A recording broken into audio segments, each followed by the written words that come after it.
Hello दोस्तों, आपके अपने यूट्यूब चैनल यस स्टडी 21 में एक बार और स्वागत है। हम लोग देख रहे हैं क्लास 10th का साइंस अध्याय 3। चलिए, हम लोगों ने पिछले वीडियो में पढ़ा था धातुओं के रासायनिक गुण। धातुओं के रासायनिक गुण में हम लोग पहले गुण को देख चुके थे कि धातु जब ऑक्सीजन से अभिक्रिया करता है तो क्या होता है। तो चलिए हम लोग सेकेंड पे चलेंगे। कह रहा है कि सेकेंड, धातु जब जल के साथ अभिक्रिया करते हैं तो क्या होता है। तो चलिए देखिए, कह रहा है कि धातुएं जब जल के साथ अभिक्रिया करती हैं तो क्या होता है। धातु हाइड्रोक्साइड तथा हाइड्रोजन गैस का निर्माण करते हैं। यानी जब भी धातुएं जल के साथ अभिक्रिया करेंगी क्या बनाएगा, धातु हाइड्रोक्साइड और हाइड्रोजन गैस मुक्त होगा। तो चलिए हम लोग देखेंगे इसके एग्जाम्पल, उदाहरण को देखेंगे। तो देखिए, ये हो गया आपका सोडियम, धातु हो गया और किसके साथ अभिक्रिया करता है, जल के साथ, यानी H2O। तो अभिक्रिया करेगा तो क्या बनेगा, यानी धातु हाइड्रोक्साइड बनता है और हाइड्रोजन गैस मुक्त होता है। तो देखिए कैसे करते हैं, ये हो जाएगा Na+, और इसके साथ कुछ नहीं जुड़ा है तो इसको खाली छोड़ देंगे। फिर H2O टूटता है, H2O जब तो क्या करता है, H+ और OH क्या देता है, माइनस। तो H2O टूटेगा तो H+ और OH- देगा। तो इसके प्लस से इसका माइनस कटेगा तो क्या हो जाएगा, NaOH, और प्लस क्या बच गया, H, यानी हाइड्रोजन बचा। तो ये हाइड्रोजन अभिक्रिया में भाग नहीं लेगा, किसके रूप में बनेगा, तो हाइड्रोजन गैस के रूप में। तो यहाँ क्या कर लेंगे, H2 कर लेंगे। अब इसको बैलेंस कर लेंगे।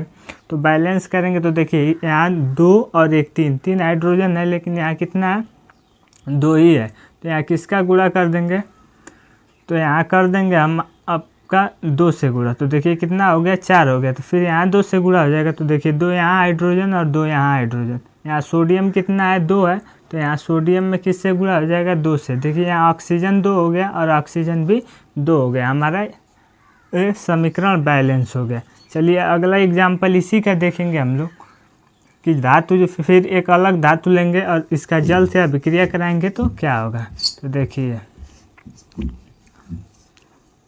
अब धातु क्या लिया जा रहा है, कैल्शियम, और इसका अभिक्रिया किससे कराया जा रहा है, H2O से।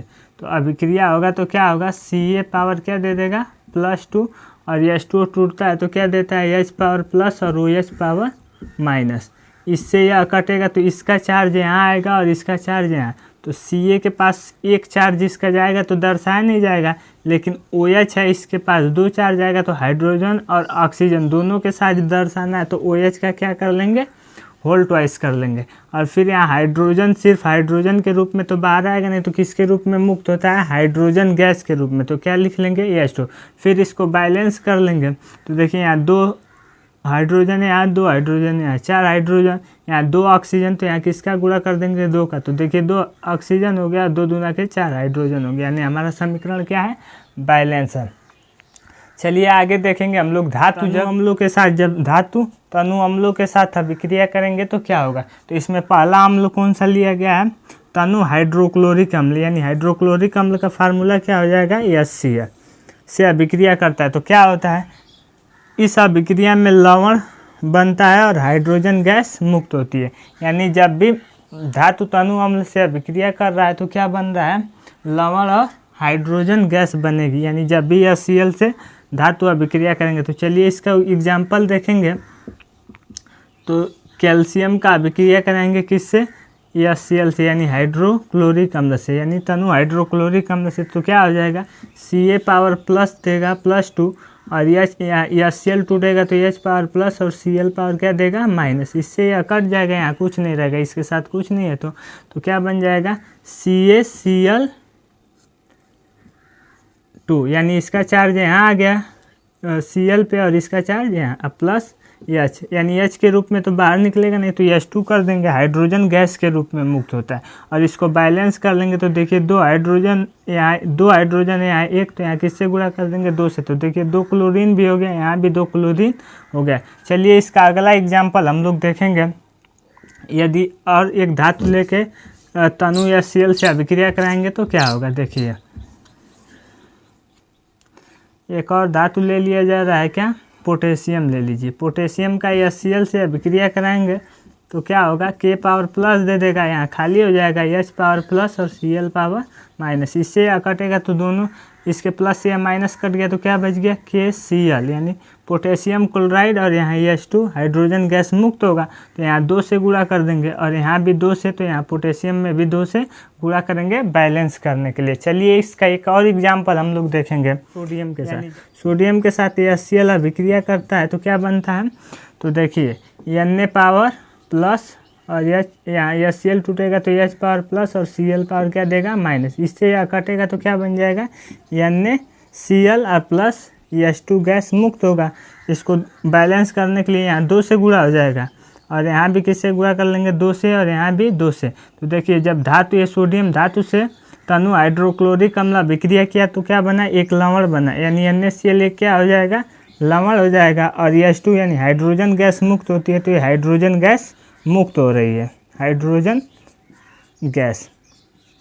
चलिए इसी अभिक्रिया को हम लोग कंटिन्यू देखेंगे। सेकेंड कि तनु सल्फ्यूरिक अम्ल जब धातु से अभिक्रिया करता है तो क्या होता है, तो सल्फ्यूरिक अम्ल का फार्मूला क्या हो जाएगा, H2SO4। तो चलिए इसका उदाहरण देखेंगे, एग्जाम्पल। तो एक धातु ले रहे हैं सोडियम, और सोडियम का अभिक्रिया किससे हो रहा है, H2SO4 से। तो क्या बनेगा, तो देखिए Na पावर प्लस दे देगा और H2SO4 टूटेगा तो H2H पावर क्या हो जाएगा, पावर प्लस, और SO4 पावर -2 हो जाएगा। तो इससे यह कटेगा तो इसका चार्ज यहाँ जाएगा तो क्या हो जाएगा, Na2SO4, और हाइड्रोजन किसके रूप में मुक्त होगा, गैस के रूप में, हाइड्रोजन गैस के रूप में मुक्त होगा। तो सोडियम का सल्फ्यूरिक तनु सल्फ्यूरिक अम्ल से अभिक्रिया कराया गया तो क्या बना है, Na2SO4, और कौन सा गैस निकल रहा है, हाइड्रोजन गैस। यानी कह रहा था इसमें कि इस अभिक्रिया में लवण तथा हाइड्रोजन गैस मुक्त होता है। तो देखिए यह एक लवण बना और हाइड्रोजन गैस मुक्त हुआ। चलिए आगे हम का और एल्युमिनियम का अभिक्रिया करा के देखेंगे। चलिए आगे हम लोग देखेंगे, जब तनु नाइट्रिक अम्ल, यानी नाइट्रिक अम्ल का फार्मूला क्या होता है, HNO3। तो नाइट्रिक अम्ल का जब धातु से अभिक्रिया होता है तो क्या होता है, तो देखिए क्या कर रहा है, जब तनु नाइट्रिक अम्ल से अभिक्रिया करके क्या करते हैं, धातुएं नाइट्रेट तथा हाइड्रोजन गैस बनाती है। पहले तो नाइट्रेट बनेगा फिर हाइड्रोजन गैस मुक्त होगा, लेकिन कहानी यहीं ख़त्म नहीं होगा, यानी यहाँ तक सिर्फ करके छोड़ेंगे तो हमारा क्वेश्चन क्या हो जाएगा, सोडियम का हम अभिक्रिया करा रहे हैं किससे, नाइट्रिक अम्ल से, HNO3 से। तो अभिक्रिया होगा तो क्या बन जाएगा, NaNO3 और प्लस H2 गैस मुक्त होगा। लेकिन यहाँ तक करेंगे तो क्या हो जाएगा, गलत हो जाएगा, यानी कभी भी इस अभिक्रिया में यहाँ तक कंप्लीट अभिक्रिया नहीं माना जाता है, ये गलत हो जाएगा। फिर नोट में क्या कह रहा है कि ये हाइड्रोजन नाइट्रिक अम्ल से अभिक्रिया करके नाइट्रोजन के ऑक्साइड तथा जल बनाते हैं। तो अभी अभिक्रिया यहीं पूर्ण नहीं हुआ, इसी हाइड्रोजन गैस का हम अभिक्रिया करा देंगे किससे, इस नाइट्रिक हाइड्रोजन का नाइट्रिक को कंटिन्यू करेंगे तो HNO3 का अभिक्रिया किससे कराएंगे, तो क्या बनेगा, नाइट्रोजन के ऑक्साइड, तो क्या बन जाएगा, NO2 बन जाएगा, और क्या बनता है उसके बाद जल बनता है। तो इसमें क्या हो जाएगा, H2O। इसको बैलेंस कर लेंगे हम लोग, देखिए हाइड्रोजन बैलेंस नहीं है तो क्या करेंगे, यहाँ किसका गुणा कर देंगे, 2 का। तो 3 दूना के 6 ऑक्सीजन हो गया, और यहाँ कितना ऑक्सीजन है, 2 है, तो यहाँ 2 से गुणा कर देंगे, 2 दूना के 4, और यहाँ भी 2 से गुणा कर देंगे, 2 6। देखिए 2 दूना के 4 और 2 6, 3 दूना के 6, 2, फिर 2 ठो नाइट्रोजन, तो 2 ठो नाइट्रोजन। अब हाइड्रोजन देखिए कितना हो गया, हाइड्रोजन यहाँ 2 और यहाँ 2 4, तो ये हमारा क्या हो जाएगा, समीकरण बैलेंस हो जाएगा। चलिए हम लोग देखेंगे कि धातुएं जब लवणों के साथ अभिक्रिया करती हैं तो क्या कह रहा है कि धातु की लवणों के साथ अभिक्रिया, यानी धातु जब लवण के साथ अभिक्रिया करते हैं तो क्या होता है। तो देखिए धातु की अभिक्रिया धातु लवणों से कराने पर विस्थापन अभिक्रिया होता है। तो हम लोगों ने अपने पहले चैप्टर में पढ़ा था कि विस्थापन अभिक्रिया होता क्या है। तो विस्थापन अभिक्रिया अभिक्रियाशील धातु कम अभिक्रियाशील धातु को क्या करता है, विस्थापित करता है। तो इसका एग्जाम्पल हम लोग देखेंगे, उदाहरण Fe का अभिक्रिया कराएंगे किससे, CuSO4 से। तो क्या हो जाएगा, Fe विस्थापित कर देगा Cu को, तो क्या बन जाएगा, FeSO4 और Cu विस्थापित हो गया। तो ये हमारा इसका क्या हो जाएगा, ये धातु हो गया Fe, और ये धातु लवण के साथ अभिक्रिया की है CuSO4 के साथ, तो इस Cu को क्या कर दिया, विस्थापित कर दिया। चलिए आगे हम लोग देखेंगे। अगला पॉइंट क्या कह रहा है कि धातुओं की प्राप्ति, यानी धातुओं, जो भी धातुएं हैं उसकी प्राप्ति कैसे होती है।